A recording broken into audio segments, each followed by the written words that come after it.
I think that with shows like this, like I know it happened with Skate Infinity, with Free as well, and then with this show, a lot of people pick up these sports just because they get so amped up listening to you guys' voice, watching all the action on screen. Do you feel that like influence that these visuals have, especially with sports anime, that it's such a visually focused way of storytelling that it often sucks people into the culture?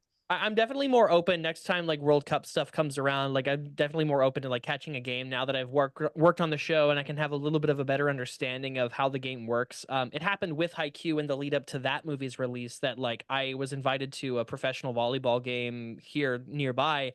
And like I was able to follow it very easily. I was like, oh, I'm not the biggest like sports guy, but like I'll go there because it's fun and I was invited, and I was actually surprised at how well I was able to be like, oh wow, this is fun, and like actually ended up rooting for one of the teams, even though neither of them were US. I was like, I'm gonna go for those guys because I like how they're doing. And to the point of people getting into sports because of these shows, like I've been working on Haikyuu for like 7 years, and every convention I get at least one or two people being like, "Oh, I got into volleyball because of this show," and so I'm excited to see that happen with Blue Lock as well, because it's only been around for about a year or so, but it's quickly gaining traction, and I can easily see it being like a lot of kids' first introduction to the sport and being like, "Wow, I want to do that." Yeah, the energy I grew up with Dragon Ball Z, where it was this underdog and Goku that had to work out to get a better power level to compete with these big bad guys, and there's never enough time, but we got to figure this out anyways, and everyone's training and working out to topple the monster. I haven't felt that since then, and so watching this show, it feels like a lot of that. Like, I'm like, oh man, you got to get better.